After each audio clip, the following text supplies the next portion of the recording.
This is the Instigators, presented by Seneca Resorts and Casinos. Nothing else comes close. We are going to overtime!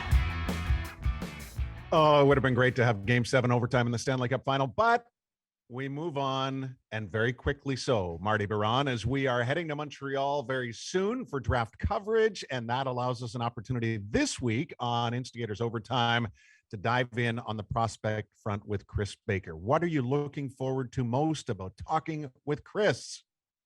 Well, first of all, I want to know, how did he get into it? And I want people to get to know Kris Baker a little bit more, because he's a huge, what's the word? Talent evaluator. Exactly. Huge talent evaluator, and somebody that everybody around Buffalo should know if you're really buying into what the Sabres are doing and where they're going. So should follow him on Twitter, should pay attention to what he says, the highlight pack, the evaluation of the players themselves. So yeah, that's something that I think everybody, a person that everybody should know about.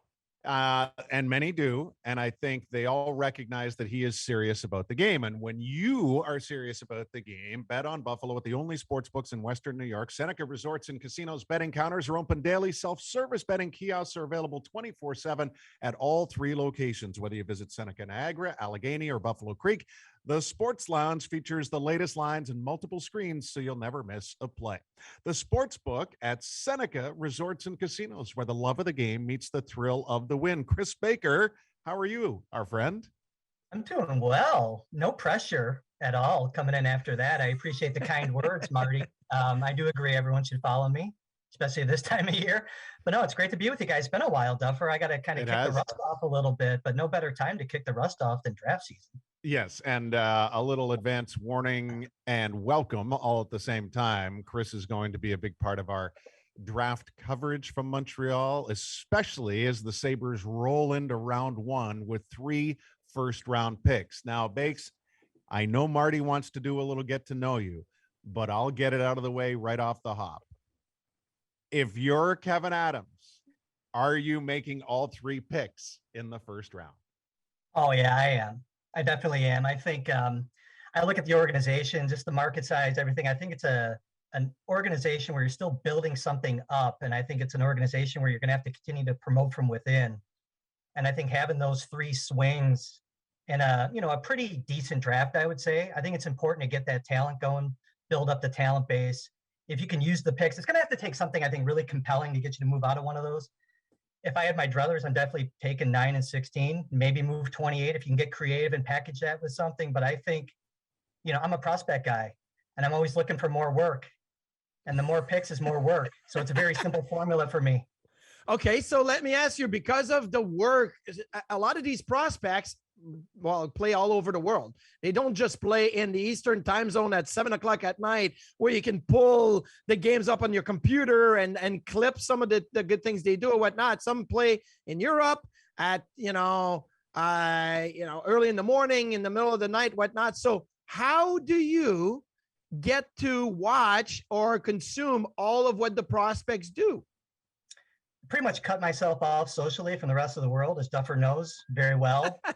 The reality is that it was much harder, when I started doing this, maybe, 2003, 2004, somewhere around there, a little more seriously. The Sabres were drafting a lot of North American players. So every Friday night was loaded. Every Saturday night was loaded.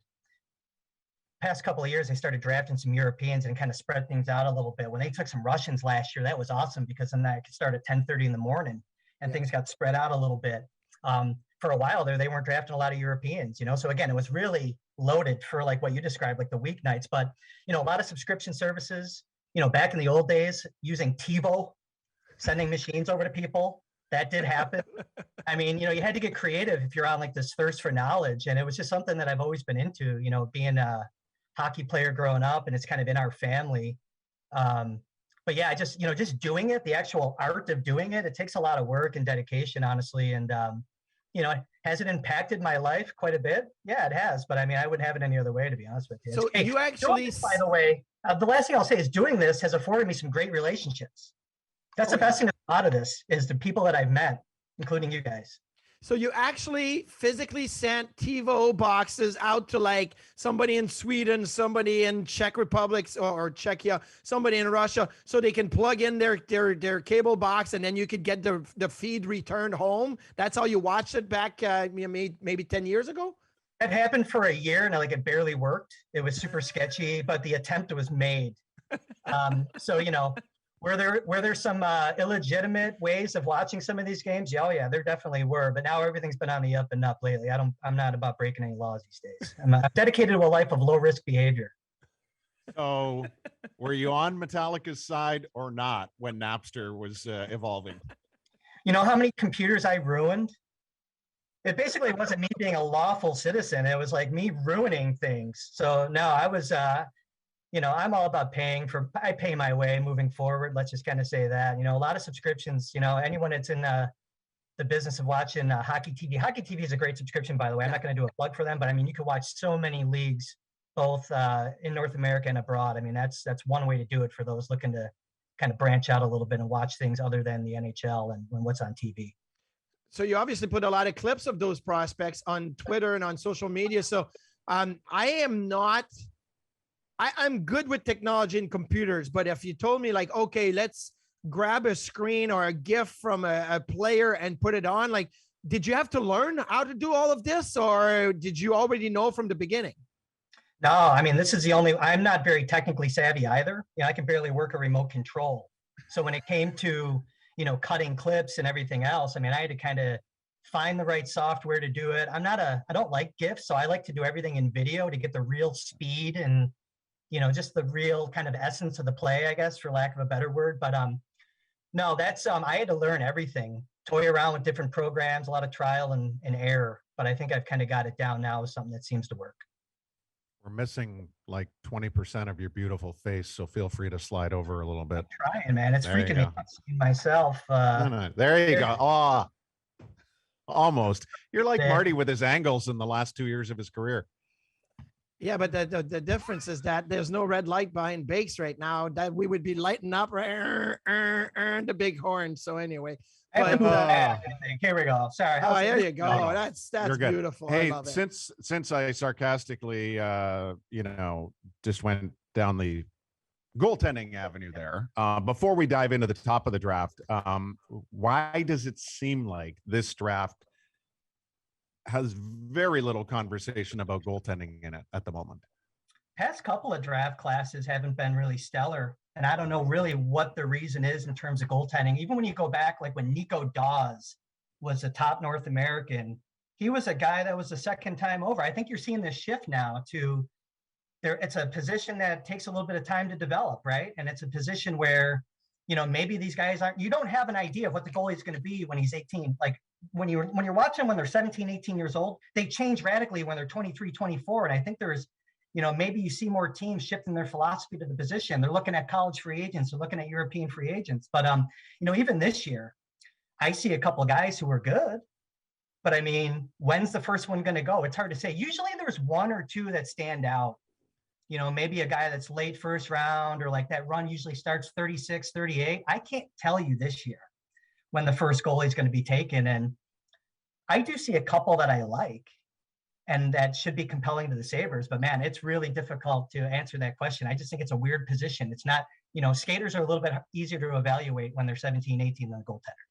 I have so many questions with this response. I guess I'll just start with watching what you're watching, and you talk about it takes longer for goalies. And I think that, especially with the last 2 years with the pandemic and COVID altering some leagues and some leagues didn't play, I feel like it's going to start being where players are going to take their time a little bit more, and they're going to have to be a little older.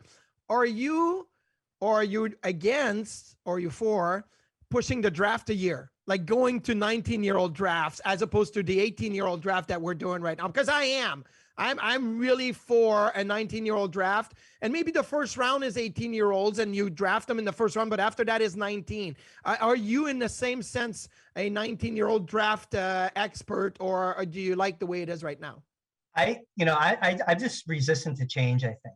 I don't really have a good scientific reason to say that I don't want it to move, other than because I see the benefits of it, honestly, of going to 19. You just have better information. And you really, what are you doing? You're cutting off 1 year's of earnings potential for a very small fraction of the players that you're drafting, right? It's very rare for an 18 to come in and play, but I just don't like change. It's always been one way. And I know that's not the greatest answer, but I'm still in favor of it being an 18-year-old and kind of the risk management of making picks and the strategy of drafting a player when he's 18. I'm still kind of in that boat right now. If they changed it, would I throw a hissy fit? No, I wouldn't. I would just kind of keep doing what I'm doing. But I like it this way. It's always been this way since I was a kid.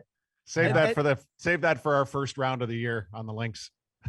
Yeah, right. the hissy fit's on the golf course. And Hey, that's always a good place for that. I feel like we're burying the lead here, but unintentionally on purpose. So I'm going to keep stringing it along without talking about the top prospects in this draft. But when you went 19 there, Marty, I am absolutely fascinated by Logan Morrison. So he's been passed over in 2 drafts. And the beauty, if you went and took him right now, and what a year he's had with the Bulldogs from Hamilton, he could start in the AHL right away because he's going to be 20 in July. So what's the appetite for a guy like Logan Morrison, who has just been beyond the word consistent this year in the OHL? He was great in the playoffs too. I mean, I think that, but here's the thing though, we've seen a shift to a lot of teams making late round picks on guys that were passed over, even before COVID kind of messed up scouting. Sabres were doing that for a while. They were taking guys, in the 6th and 7th round that were 19 and 20 years old, going back to like Max Legault. I don't know if you remember him. Yeah. I mean, this has been going on for a while, but you've seen more of that shift. I think Blake Coleman was another guy I think that was passed over, I want to say, and he was kind of taken, in his second go round. The appetite's always there. If you can get a guy that's more further along in his development, it kind of plays into what Marty was saying about moving the draft to 19. I kind of see where it's a great conversation, but I think, there's going to be a lot of teams that are going to be interested in that player, plug and play right into the AHL lineup. And there's a lot of teams that need those guys to come in. The Sabres are one of them, really, if you think about it. Yes, they are. Yeah. If they graduate that top end talent, right? Like 100%. And he fits. I mean, he's got an NHL look to him. Gets to the front of the net, can finish. I like that player. He's been really eye-opening, especially in the playoffs. And that's the thing, especially with the OHL. When we talk about some of these other first-time draft eligibles, you lost a whole year of watching their growth. And now you're catching them this year and you're like, wow, there's so many eye-popping guys, and some of them are 19. Some of them just turned 20. Yeah, Logan Morrison, a goal and 6 assists in 4 games at the Memorial Cup. Obviously, they are playing St. John in the finals on a Wednesday night, so that may change, but he's been fantastic at the Memorial Cup as well. Just to go back to your goalie comment earlier, because it's going to be interesting to see what happens with goaltenders in this year's draft. Are you one to think that you should be drafting a goalie, I don't want to say every year, but 2 out of every 3 years so that you keep that goalie cycle going? Or is it just by need and there's so many free agents, as you pointed out, with college and European, that you don't need to draft them every draft? I want to draft a goalie every year. I want competition in the pipeline. I want healthy. I just want, Seamus Kotick or any development coach, whatever team, I want them to have their hands full working and molding a player, not just the goalie and his technique, molding the human, because it's such a unique position, and the mental part of it. I mean, goalie coaches are just as much a psychologist as they are a skills, technician coach. So I'm all for having a full pipeline. It seems like in Buffalo, we haven't had that luxury in a while. We haven't really had a full pipeline. I do expect them to take one this year. I mean, you have 10 picks? 11 at the So, I mean, you have room to take one. So, I just think, right now, I mean, especially with some question marks, maybe at the position moving forward, keep adding, keep building. It's a hard position, like we talked about the forecast. And there are some good ones. Like I said, it was maybe a weaker class. Maybe last year was a weaker class. There are some good ones to look at here, and we might, hit on a couple of those as we go. Because we value your opinion beyond just the draft process and then the early stages of development. I also know you have strong feelings about what's happening at the NHL level, not just here in Buffalo, but across the league. Do you want to give us an opinion on where you think the Sabres are headed in the crease this year and perhaps beyond? Boy, I wish I had a really good answer for that, because I was the guy that really thought that they should take a swing at Daniel Vladar last year. I tweeted about it a couple times. It was really good, I think, to look at him in terms of the spacing that you had with UPL coming up. You wouldn't be right on top of them. There was a couple year gap there. The cost was not prohibitive, in my opinion. I think you could even had him on waivers at one point, if I'm not mistaken, when it became really clear that Boston wasn't going to keep him. And then you look what happened. He had a good year in Calgary, right? I think, moving forward this year, I did hear Kevin Adams speak to the media this morning. I do like the idea. I feel like I'm in the minority when I read social media sometimes, but I kind of get where he's going with Craig Anderson, at least coming back and maybe being a stabilizing force, what he meant to the group. So not always just on ice performance, right? But it's also how do they work with the team and the group and the vibe. Goaltending is one of those positions. They kind of set the whole tone for the team, sending waves of energy out from the crease and, how they function. It's going to be really interesting because I don't want to force UPL up into a role and maybe get him to bite off more than he can chew. And yet, I don't want to see a guy like, Tokarski play a lot of games again. So, is it a Braden Holtby? I don't know. I think he's kind of interesting to me, because, I'm not in favor of going out and getting a guy on a 4 or 5 year contract. I guess that's probably the best way to answer it. I think you need a little bit of a, bridge guy to maybe steady the ship. And that's why I think they come back and they look at Craig Anderson as maybe the guy with the familiarity they have with them. And he's not going to block UPL. Say UPL does prove that he can be the guy and he can grow with that young group. Part of the reason I liked Vladar was that he was in that young group, that same kind of generation as the skaters that were building something special here. And I kind of liked that concept. And I think it was a missed opportunity. Now, I know what I think of Ukko-Pekka Luukkonen, and I know what I thought of Linus Solmark. I know what I thought of Jonas Johansson and moving back. But there's a lot of fans here in Buffalo that are like talking about goaltender prospect for the Sabres for the last 10 years. Let's see. Nathan Lewin and Makarov and all of those guys over the years. Don't forget Jason Kasdorf. Jason Kasdorf, Duffer, you have Connor seen Knapp. more goalies. Connor Knapp, Nick Eno. Okay, so here's the point. If you were a Sabres fan for the last... Makarov, baby. Yes, man, that guy was a mess. But anyway. Yeah, but he was kind of cool, too. He was kind of cool. I mean, he was a beautiful mess, exactly. So, so for fans that have been watching these goalies, like, being drafted and go to Rochester and nothing come out of it, where do you put UPL in that group, having seen him, and maybe compare him to some of the other guys that were prospect in the Sabres organization? I think he's gotten so much better since he was drafted in terms of his movement. It implies that he's a very coachable player, and that kind of gives me more hope and promise for him moving forward. There's some things in his game that I still, like you can tell when he's on. Like in Rochester, you can really tell when he's feeling it and he's in rhythm and he's moving save to save and he's in sequence and he's just dialed in. It almost reminds me, like when he's on, I don't want to make this comparison stylistically, but like I used to always say Ryan Miller, like when he was on, it looked like he was asleep, right? Because he was just so good and everything, like it wasn't even like he was trying, right? I get that sometimes from UPL. When he's on, just everything comes naturally. But when he's off, he's reaching at pucks, he's stabbing, he's freezing on shots. Yeah. And that's what kind of gives me a little bit of pause with him. So there's still some work to do. But it kind of goes back to, I do feel that he's coachable. I feel that he's, he makes it easy for the coaches to work with him. But then you have to do it consistently. And that's why kind of when we were going back, Duffer, when you asked about next year, I'm not all the way there yet and just ready to hand him something because he's not, I still think there's some room to cook there a little bit. Mm-hmm. But part of it was like, it's not disappointing, Marty, year to date. Like, I think the concept with him was he was going to be all 3 years of his entry-level deal on the farm. And they were going to put the work in for 3 years. They've done analytics to say, hey, he needs X amount of AHL minutes before he's ready for the NHL. And with the injuries and things like that, he probably is just on the precipice of hitting that minutes threshold that they kind of had based on what their studies had told them. So I like him moving forward, Duffer, but I'm not all the way there just yet. Yeah, and I have to assume, Marty, that the threshold is maybe different for every person because we are all inherently different.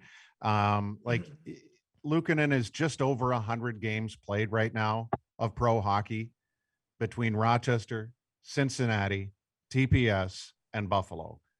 But it just like that feels like a reasonably solid number. I think that's not a lot. But it's been disjointed, I feel. Yeah. So that's where I view it more like what you guys are saying, you know? So he's still the same prospect that won all those awards in Sudbury. And I know like and had a standout second World Junior that led to a gold medal, right? After that same prospect, and he has the same foundation in his game.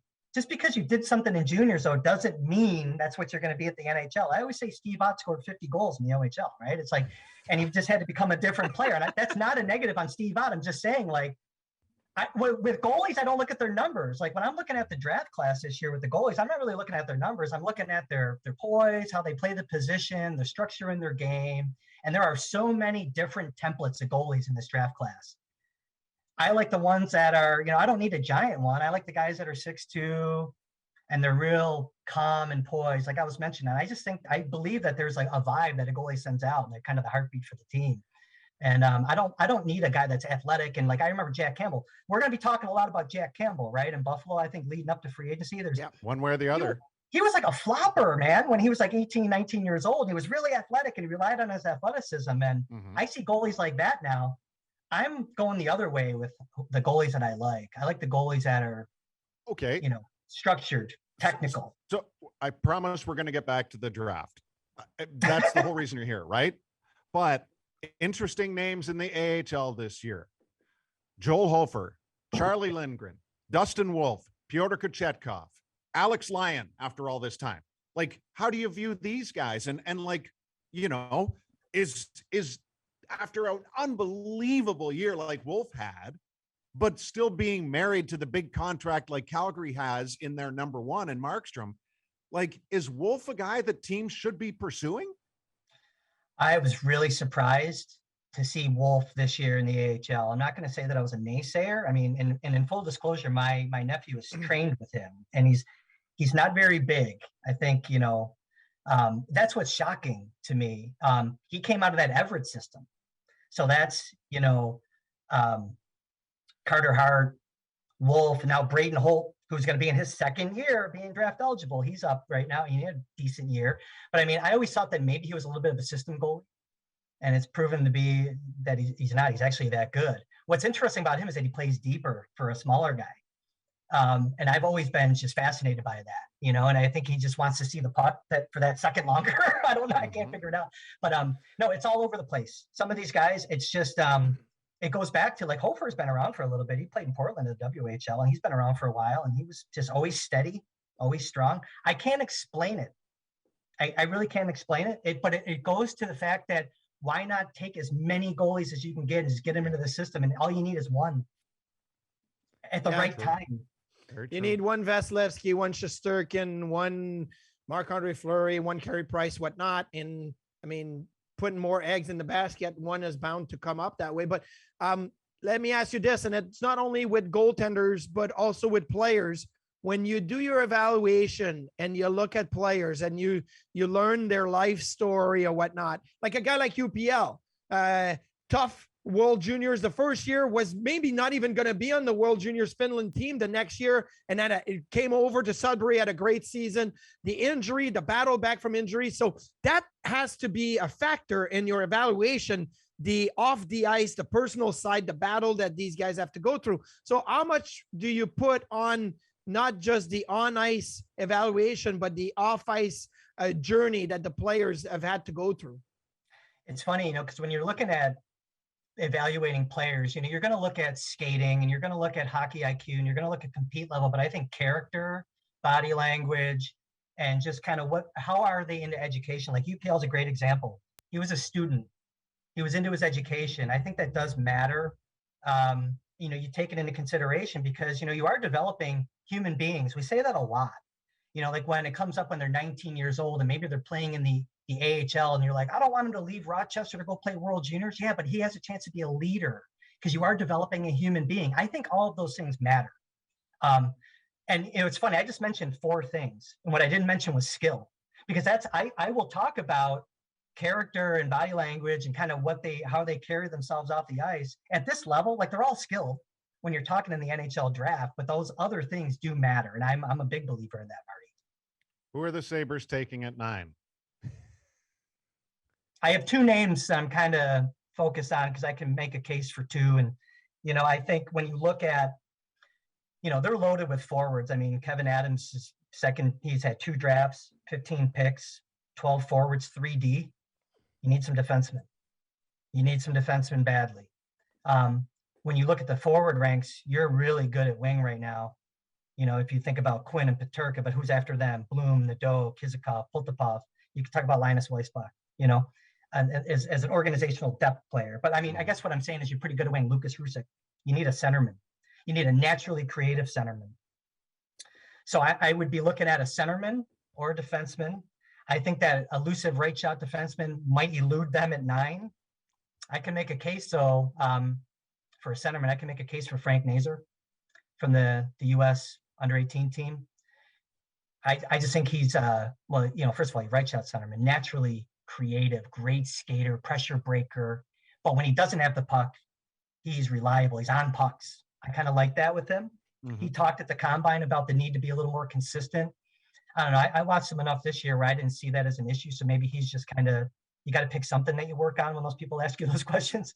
I mean, he's not a perfect player by any means, but I mean, I think that he is, I think he's a special talent that more people should be talking about. Mm-hmm. Defenseman. I think that Mintyukov from Saginaw is interesting. Now he's a left shot. He got a lot of reps this year playing D. He came into the year knowing that he needed to work on his defensive game. He's probably a top 4 upside guy, power play quarterback type. I look at what the Sabres have, in terms of young defensemen. I mean, it's been discussed ad nauseum, right? They have a very young fleet of defensemen, and you have 2 guys in Power and Dahlin that are probably going to play 25 plus minutes a night. I want more territorial defensive defensemen. You might be able to get more of a defensive defenseman 28, maybe on Friday. At 9, I'm still taking a skater, and I'm still taking some upside that can puck moving, and but maybe not a guy that's sub 6 foot. That's where kind of Mintyukov comes into play. Played with Josh Bloom this year. I'm sure the Sabres are very familiar with him, and they weren't a very strong team. So again, for a kid who wanted to come into the season knowing that he needed to get better defensively, he had a lot of opportunities to get those defensive reps this year in Saginaw. So those are 2 names that are compelling to me. Now, Mintyukov.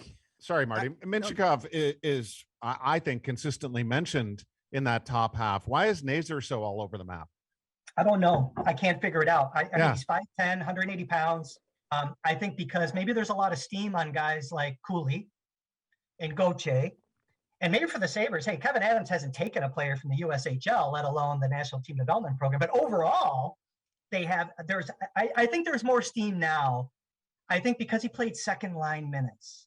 Like he wasn't the top line guy, and that's, all the steam is elsewhere. But so what? You're projecting a guy in a couple of years. He has every projectable skill in the mind for the game. And the way that he can find sticks, and like even for a smaller guy, he gets inside position when he's going to the net, when he doesn't have the puck, gets inside the defenseman, gets leverage, gets his stick down, all those little details. It's sense. I just think there's something there with the player. And the more, like when Marty was asking questions about, what do you put into like off the ice? I like his interviews. He seems to be grounded, knows who he is as a player, knows that he needs to get consistent. He's saying the right things, whether it's coaching, right? Like the combine, how much of it is coaching, right? I don't want to get into that right now, but I kind of like what he says off the ice too. So I didn't realize that there was such an imbalance of picks in the last 2 years with Kevin Adams. In what is it? I think it's 16 picks in the last 2 years, only 3 defensemen, as you just pointed out, Bakes. Does that favor maybe we got to move up and pick the, maybe package and try to get to 5 or 6 in the draft instead of wait to 9 because we have to get a defenseman or a centerman that will really fit what we need? Are you in favor of these type of trades to move up 3 or 4 spots? Or do you think that there's such a slim margin that you can have your guy at 9 or find somebody similar at 9? I was the guy, I've given up. Like it seems like every year I'm screaming to move up. Move up. Like, go get Matthew Tkachuk. move up and go get Elias Lindholm in 2013. Move up. And I was just like, I've given up on the whole move up thing. I've given up. Yeah, but they should have went and got Tkachuk. You darn right they should have moved up. I mean, I'm still like sweating that one. I can't believe it. Are you talking Matthew? Because I still wish they'd used a second one the year they won the Darlene lottery, because I wanted Brady real bad. I wanted both of them. I think they both play like Buffalo Sabres hockey, and both of them represent what the team's been missing for the past few years. But I'm not going to go there right now because I'm going to get all upset. But I think, no, Marty, I think, the gap between the top, like Simon Nemeth and David Jiricek are both right shot defensemen. They would be a huge win if you can get your hands on one of them. What's the cost to move up? I guess I don't know. I'm not really good at projecting what the cost would be to move up, say from 9, or, you got to bail out of 16. I would be happy, like a scenario that I can see, as much as I like Nasir, I can see taking a defenseman at 9, go and get a forward in the middle, at the middle pick, and stay at 20 and get another defenseman. And I have some names that I like in both of those spots. And one of them, Duffer, I think we were talking over the weekend, I saw Sabres Twitter stole a little of my mojo on one of the players and promoting what you guys are going to talk about today at noon. So I won't go too hard on that player and steal the thunder there, but you know who I'm talking about. No, go for it. We encourage wide use of names across all platforms right now. Well, look, I mean, I like Yuri Kulich, who is a centerman. I just like the way he plays. I like his intensity. I like, and it's not just about what he did at the under 18s. I think it's about what he did, playing with Karlovy Vary this year in the Czech League, who surprisingly, I never watched more Czech hockey than I did this year. And Kulich was a guy who actually was kind of interesting to pop in on every now and then. And I think that he's going to play in the NHL. I think he's going to solidify your lineup. And the reason that I kind of like him there is that he's a centerman. A lot of people think that he might play wing. Any guy can go up and down a wing. I want the guy that can play center, play it efficiently, and be reliable in all 3 zones. And you get the benefit of this guy just having some pretty significant offensive skills. His shot is killer. So, I would be really happy with a player like that. And you want to talk about, like, why is Nasir all over the place? Why is Kulich all over the place? He was the MVP of the under 18s. Yeah. And like, if anyone had questions on him going into that tournament in Germany, he answered that, So he's not the only guy I like there, but he's like the one that I can certainly rationalize if they take a defenseman like a Minchukov or someone at 9. Bakes, do you put a lot of stock on midterm ranking and then final ranking? Because Kulich was ranked 22nd in the European players, and then he finishes at 13. Like, he moved up 9 spot from midterm to final ranking. Like, does that something that like lights up a bulb and says, ding, ding, ding, like he's progressing in the right direction? Sometimes, or it means that Central was asleep at the wheel. So, because we've seen that too. And I'm not picking on them. And by the way, their final ranking comes out before the under 18s. Yeah. So, like, he should be even higher if you think about it, right?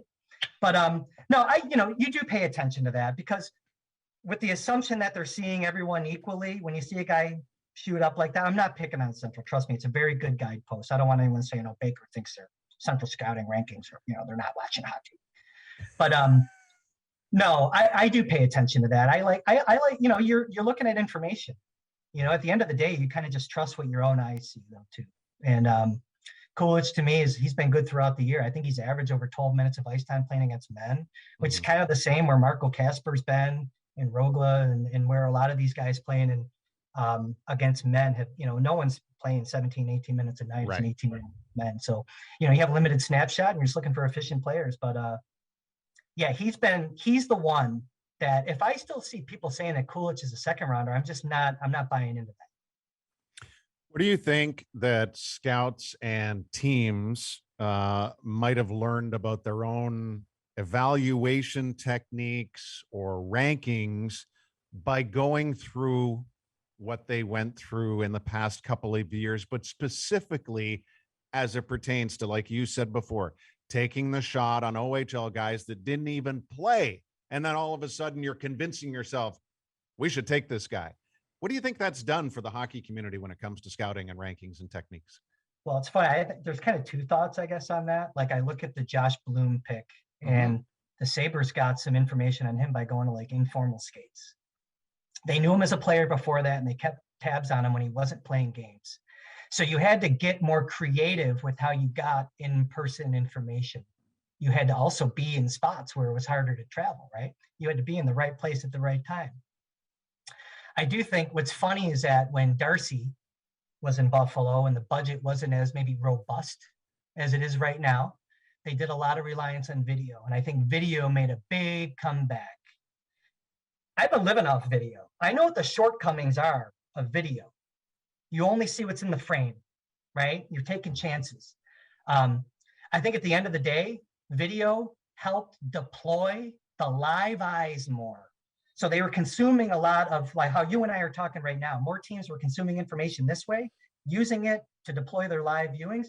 Look at what the Sabres did last year. They have a pretty full fleet of scouts now. They went hard in Dallas, in Texas. I think it was in Frisco or whatever, at the under 18s last year. Mm-hmm. Rosine, all those Russians that they took, right? Like they went hard with their in-person viewings, but I bet you the stage was set with all the video work that they did, if I had to guess. So I think, I think it brought the technology back. The Sabres took a beating in the scouting community when they were doing, video scouting. Well, it's funny what happened in 2020. I think a lot of teams are using it and say, oh, geez, maybe the Sabres were a little bit ahead of their time. Mm-hmm. Yeah. I don't know. Well, it's hard to tell because I think there was a void maybe after the Miller, Campbell, Roy Vanek and that time, which all were selected before the video scouting started. And then there was a bit of a void. And now obviously it's come back. But the biggest thing for me is, so the Sabres have 11 picks this year. Out of the 11, how many would you think or suggest that they are taking a chance on a guy more than, well, this guy is the best available player at this moment? And where do you start taking chances? You start taking chances in the third round, in the fifth round, or is it second round? Because, you may have 3 first-round pick that at 41, you're saying, we're going to take a chance on a guy that people don't have as high, but we think could be a very good value. Like, where do you start taking chances in the draft?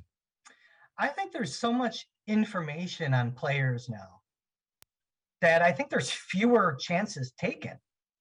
And like, I look at like when Askari Laaksonen was selected, that was a scout standing up and making a very passionate case to take that player. Now, is that a chance because it's not a consensus decision? That probably would classify as a chance, Marty, right? So I think that, mid-day 2 is when those chances probably are being taken. I think that the first 2 rounds, you can't afford to take a chance. In the third round, ideally, you're not taking a chance. And I think if you get to the 4th round, 5th round, 6th round, what do you have, 2 6, 2 7s now?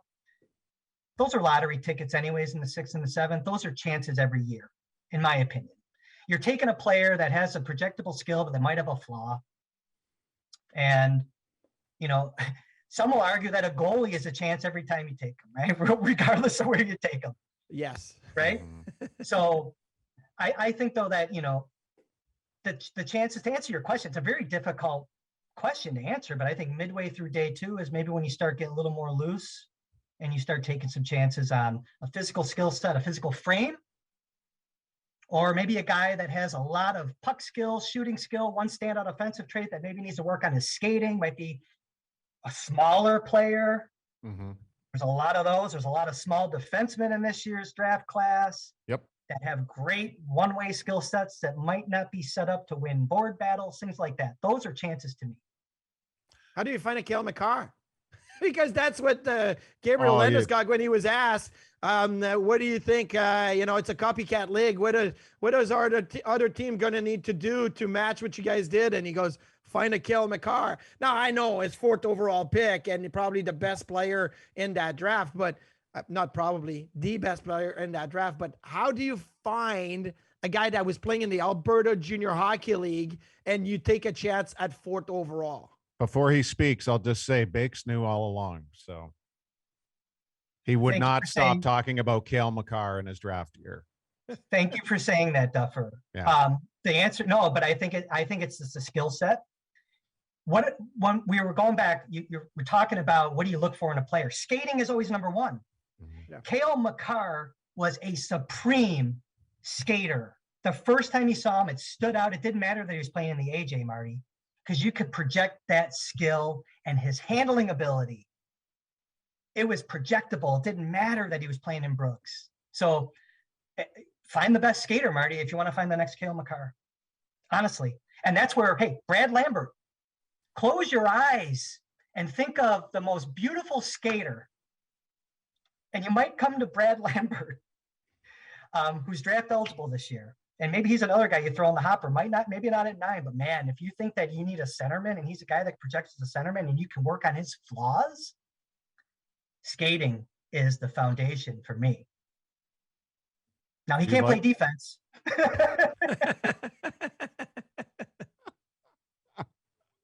Do you like Lambert though? Is there something that you see that you think, you know what, whoever gets him will be able to tweak him the right way? I like that Adam Mayer is on the development staff because old Scud was not a guy who was afraid of going to the middle of the ice, and that's where you need to teach Lambert to go. If you think that your player development staff can turn a player and really develop them, have faith in your team, right? It doesn't have to be, it's not all on the player. It's also on the people that are on your payroll to develop the players. Mm-hmm. And I like I think with Lambert, it was funny. I was just looking at some video again to him this morning because the draft ended last year. It ended, early afternoon. And then 4:00 that afternoon, the National Junior Evaluation Camp was going on. We closed the book on 2021. We started the 2022 draft year. An hour later, Brad Lambert goes down the ice, breaks down the right side, and scores a goal to put Finland up 3-1 on Sweden. And you're like, man, look at this kid. The reason I'm mentioning that is because he always has looked good against his peer group, always. And it hasn't clicked yet against men. And I don't want to put too much emphasis on his resume to date against much older players. When you look at him against his peer group, he does stand out. Now, is he perfect? No. Like I mentioned, he needs to get inside, get off the perimeter a little bit more. Use his teammates more. I want to see what he does with an opportunity to actually have chemistry with teammates more than a couple months at a time because he keeps moving around the past couple of years. So I like him. I like his skill set. I love his skating. I want to see more from the hockey sense department because that's important too, obviously. One prospect that I wanted to ask you about, and his season came to an end when they lost in overtime to Hamilton in the Memorial Cup semifinal, is Olivier Nadeau. He was a 4th-round pick, I think, last year with the Buffalo Sabres and had a really good season this year. So where does a 4th-round pick like Olivier Nadeau go? Like, I'd probably play another year of juniors next year as a 19-year-old, then be in Rochester for 2 years. Like, drafting guys and having to project them 5 years down the road, 6 years down the road is so hard. So where do you see a guy like Nadeau who could be, as a 4th-round pick, a really good find if it turns out the way we want him to be? He could be a good find just because of his nose for the net. He knows where to go. But in terms of career path, yes, back to the Q next year because he won't be 20 by December 31st. So that, that NHL CHL agreement kind of puts him back there unless he somehow makes the Sabres out of camp, which I don't think anybody wants, right? Yeah. And then, Rochester for a year or two. But I think, for him, his development really is going to hinge on, the skating continuing to improve, the acceleration, the first 2-3 steps, still working on his shot. Beautiful tip goal last night. Beautiful assist. The hockey sense. Again, though that sense, that assist, he got below the goal line. He backed up a little bit into space to receive the puck to make a pass. That's the brain for the game, the playmaking that, people don't always want to put together and say that's Nadeau's game. He makes those little plays. He projects to me as like a connector. He's not going to be the guy that carries the puck, over a couple lines. He might be the guy that makes a short pass in the neutral zone and goes to the net. He's kind of a connector, but he can also finish the play at the end of it. Kind of like Ogren, who, he's draft eligible this year. Very similar players to me. Kind of that connector piece. No, I like those guys that can park in front. That'll take a beating. Maybe a throwback to the old like Rick Vive days. But I kind of like that mentality of just not afraid. And he's got the hand-eye coordination to get a stick on pucks when they're coming in. That tip last night was incredible. A rising puck, knocked it down to score a goal. I like that. And that's kind of, you want a blend of skill sets. in the forward ranks. You have guys like Kizikov that go up and down real smooth. Poltapov, who I love. We haven't talked about him yet. I love that player. Nadeau is kind of the unicorn in the Sabres prospect ranks right now in terms of that guy that just plants in front of the net. Find my stick. I'll score. Well, it's been missing for a while, has it not? Yes, it has. It has. So, and yeah. Marty, do you have any more for Bakes before I dive into, kind of this week's version of the 3 stars, which is completely different than usual? No, I want you to go there because yes, it's going to be unusual and fun. Okay. So in honor of the number 3, meaning 3 first-round selections for the Buffalo Sabres at this moment, let's hear from you, Bakes. The 3 most likely names they'll be staring at and considering at 9, at 16, and at 28. So this is 9 times the pressure here on you as we multiply by 3. But at 9, who do you think is going to be available and that they'll be staring at and considering? Thanks for prepping me. Should have. Dude, your list of names is so long. Like, it is. You've got more. Well, no, I was going to say you've got more names than I have putts in an average round with you, but that's not true. The putting will always be my problem. So I did give you like 55 names, so that's like 3 a hole. That's Anyways, that's me. That's my round. I had to get one shot in. 3 names at 9. Let's start there. I do think Minchikov. I think Nazar's going to be there. The third name that could maybe be there might be like a Cutter Gauthier. And for me, but it's kind of interesting because he's a pro game. I think there's questions about, I know he's going to play center next year at Boston College. I still think he's a winger. And if teams see him as a winger, he could be there for Buffalo to maybe look at it. I do think he might be there. 16. Oh man. I think, I do think Kulich. I think I'm kind of interested to see if, Denton Matejchuk is going to be there still because he's kind of like that he's a defenseman from Moose Jaw. He is freewheeling. You want to talk like positionless hockey, all these positionless concepts. He is like a 4th forward but he can also D up a little bit. I wonder if he would be there. I just don't think that you need him if you're the Sabres, but he might be there. And I think a lot of people might be on him. I think Sabres fans might be intrigued by that because they always like that dazzling offensive defenseman, right? Another name that I think Rutger McGroarty will be there. And the only reason I want to mention him is because I think he just scored like 8 goals at the under 18s or something like that. Skating for me, not there at 16. I think he is a 1st-round pick. I think he's a great leader, power forward. I think he'll be there. He'll be compelling. I think there's some steam on him as well from fans that like what he represents and he can fill the net. Mm-hmm. I don't think he's for me at 16. Okay. 28. This is where it gets hard, right? Because it's hard. I know, Duffer, you're smiling because you're like, yeah, I know it's so hard. Let's see what you say. I think I'm going to go Cale Odelius, left-handed defenseman, about 6'1.5", modern defensive defenseman. Love him. I would take him. Have we drafted a Cale since Johansson? I don't think so. No. Cale, there was a Cale Asland who played for the Rio Grande Valley. He came over. Remember him? He played. He was like a monster. But anytime we can mention, is it what league was that? That was like the SP. I was going to say it had to be the SP or something. Yeah. So I think Odelius is one. I think Ryan Chesley, if he's there, right shot. I think he's going to be another reliable. So I'm starting to throw defensive. This is what I talked about earlier. I'm starting to throw some defensive defensemen. Give me those guys. Give me those reliable guys that maybe have some middle pair ceiling. Chesley's going to go to Minnesota. I like his game. I thought he was very steady and reliable at the under 18s. Man. And then I'll tell you what, another name at 28.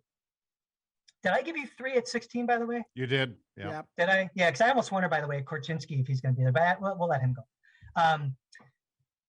Boy, another one. If I throw a forward in there, gosh, I'll throw another defenseman there. I almost wonder if Luno is interesting to them just because, again, I'm going steady. I'm going reliable. I'm going a good skater. Probably not for me. I'm kind of dead set on like a Chesley or Odelius if they're there. Just take a player that you think is going to be reliable, that's going to hit. Kind of probably what the Sabres saw in Ryan Johnson when they picked him in a similar spot. Good skater, reliable defensively with a little bit, kind of that middle pair ceiling. That's the type of profile of a defenseman I'd be looking at there. Do you guys have any names? I mean, is there someone that you think? Well, Jeff, Marty, is Jeff saying we didn't get 3 at 16? He doesn't know who the middle guy was, like Coolidge. Then he forgets who the middle guy was, and then McGroarty. So there was a second guy there, but Anton Matejchuk. Oh, that's right. Yes. Yeah. See, I knew you said 3. Matejchuk is Moose Jaw in the WHL, right? So that's what it is.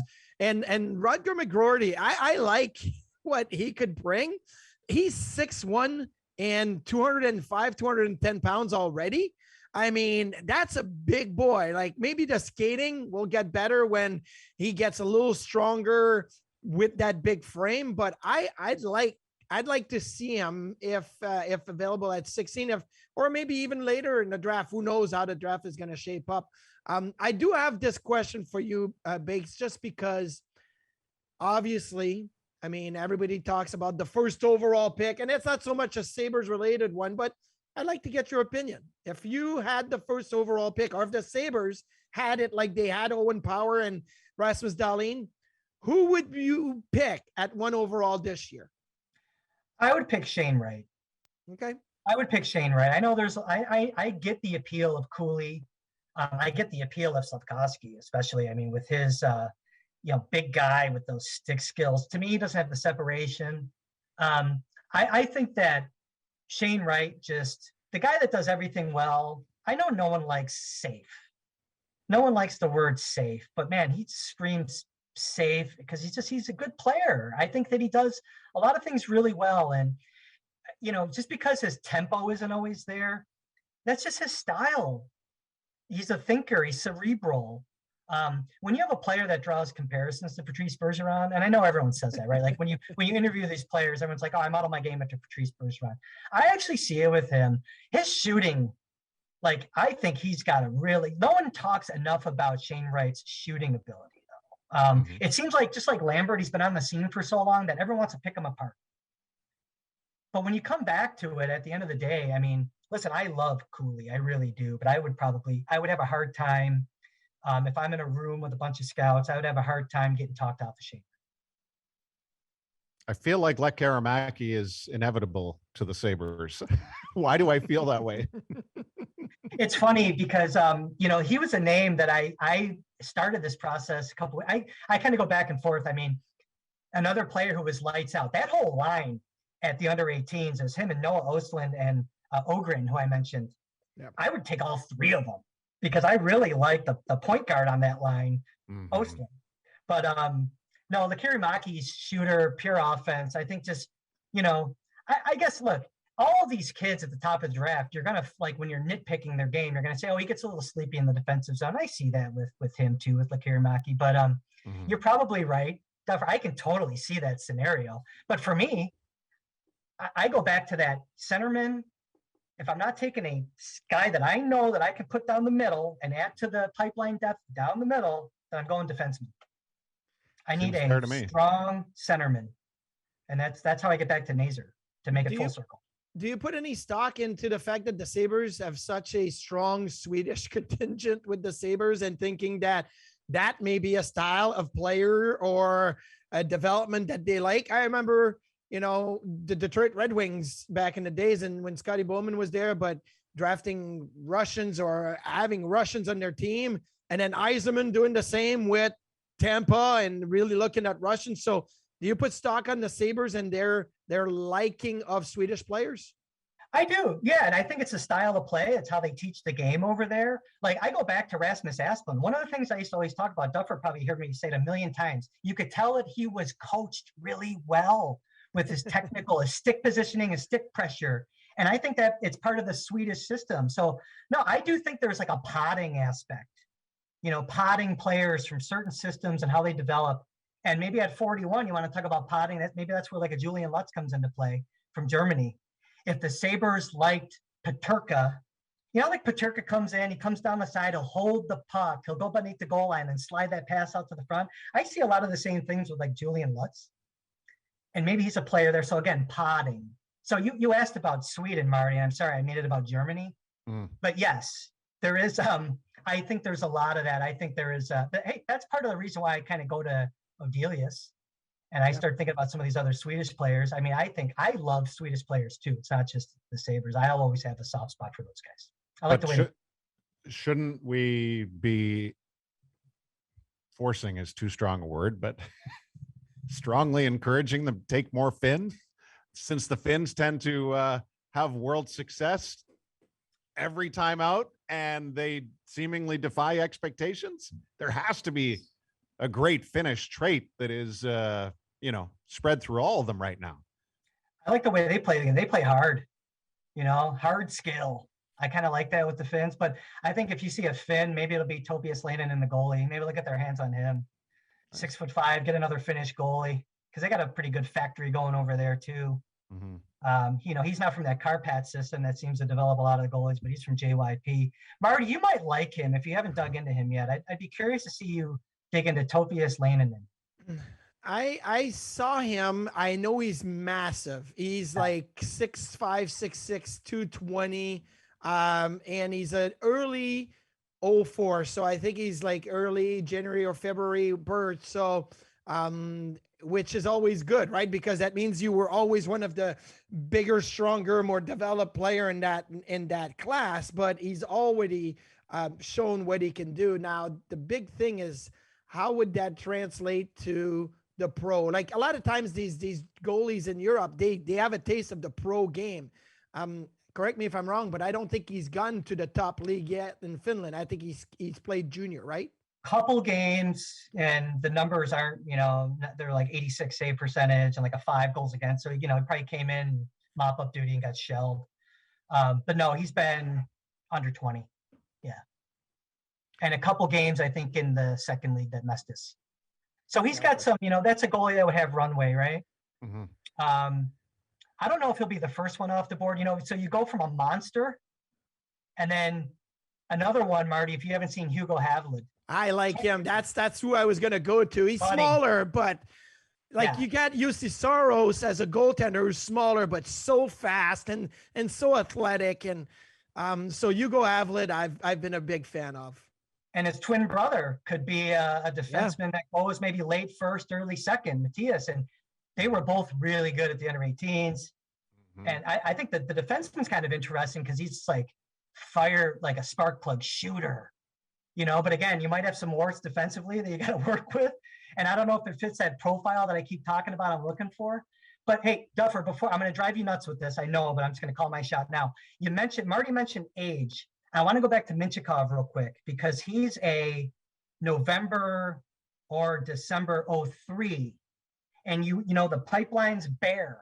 So if you take him, say you take Minchikov, he's only 1 year of juniors and he can go play AHL that second year. I did want to hit on that, by the way, because I think he's one of those Q4 birth dates where it's not like the Nadeau thing where they're going to be there for 2 years and, juniors for 2 years. He would only have 1 year. And that should matter to the Sabres because seriously, it's dry defensively right now. It really is. I mean, for all the talk that we have been involved for all the right reasons with the high end talent, the Dahlin, the Samuelsons, Jokiharjus, and Powers.